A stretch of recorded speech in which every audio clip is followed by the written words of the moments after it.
નમસ્કાર, હું છું કેતન અને આપ જોઈ રહ્યા છો CB24।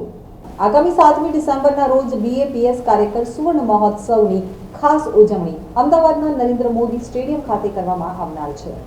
વિશ્વના સૌથી મોટા નરેન્દ્ર મોદી સ્ટેડિયમ ખાતે BAPS સંસ્થાના આંતરરાષ્ટ્રીય કાર્યકર સુવર્ણ મહોત્સવની ઉજવણી કરશે। આ કાર્યક્રમ 7 ડિસેમ્બરના રોજ યોજાશે તો મહોત્સવની તડામાર તૈયારીઓ હાલમાં ચાલી રહી છે।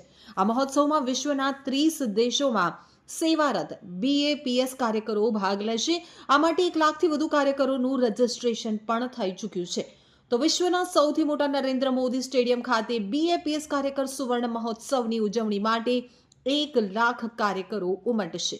આ પૈકી 10,000 જેટલા કાર્યકરોના ઉતારા માટે મોટેરા, ચાંદખેડા અને આસપાસના વિસ્તારમાં બિલ્ડરો અને માલિકોએ તેમના ફ્લેટ તેમજ મકાન ફાળવી આપ્યા છે। BAPS સ્વામિનારાયણ સંસ્થાની અનેકવિધ સામાજિક કે આધ્યાત્મિક સેવા પ્રવૃત્તિઓની આધારશિલા BAPS સંસ્થાના સમર્પિત કાર્યકરો છે।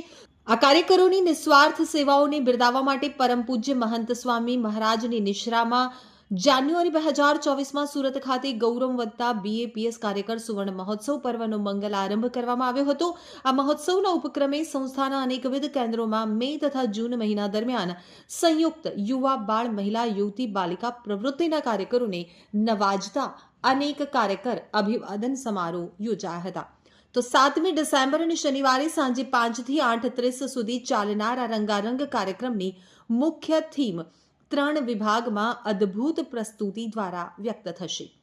છેલ્લા 100 કરતાં વધુ વર્ષોથી આરંભાયેલી આ સ્વયંસેવક પરંપરાનું બીજારોપણ અને તેના પોષણની રજૂઆત આ વિભાગમાં થશે।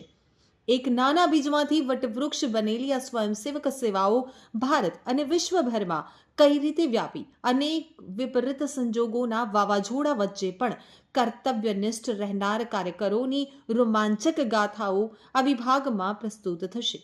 તો કાર્યકરોની નિસ્વાર્થ સેવાઓના મીઠા ફળ સમાજના કરોડો લોકો માણી રહ્યા છે, તેની દિલધડક પ્રસ્તુતિ આ વિભાગમાં કરવામાં આવશે। કાર્યક્રમમાં Africa, UK, Europe, America, Canada સહિત 30 દેશોના પ્રતિનિધિ સ્વરૂપ કાર્યકર્તાઓ અહીં પોતાની હાજરી આપશે અને બધા જ દેશોના રાષ્ટ્રધ્વજ પણ લહેરાવવામાં આવશે।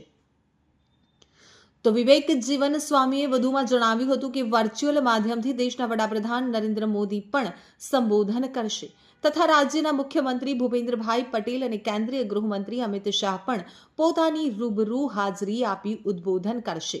છેલ્લા 3 મહિનાથી કુલ 33 જેટલા સેવા વિભાગો અને 10,000 જેટલા સ્વયંસેવકો સેવારત છે। સ્ટેડિયમમાં ગુજરાત તેમજ ભારતના વિવિધ પ્રાંતોમાંથી આવનાર કાર્યકરોના હજારો વાહનોના પાર્કિંગ માટે રિવરફ્રન્ટ આગળ સુંદર આયોજન કરાયું છે। કાર્યકરોને પાર્કિંગ સ્થળ અને સ્ટેડિયમ સુધી પહોંચવા ટ્રાફિક નિયમન કરવા સ્વયંસેવકો સજ્જ રહેશે। આશરે 75,000 જેટલા કાર્યકરો બસોના નિર્ધારિત ક્રમ અનુસાર સ્ટેડિયમમાં બપોરે 1 વાગ્યા સુધીમાં પોતાનું સ્થાન લઈ લેશે। ખાસ ઉલ્લેખનીય છે કે આ કાર્યક્રમમાં BAPS સ્વામિનારાયણ સંસ્થાના ફક્ત રજિસ્ટર્ડ કાર્યકરો માટે જ સ્ટેડિયમની બેઠક વ્યવસ્થાની બધી જ ક્ષમતા આરક્ષિત કરવામાં આવી હોવાથી દેશ વિદેશના લાખો ભક્તો, ભાવિકો પોતાના ઘરે અથવા મંદિરોના સભાગૃહમાં જીવંત પ્રસારણ આ કાર્યક્રમ જોઈ શકશે।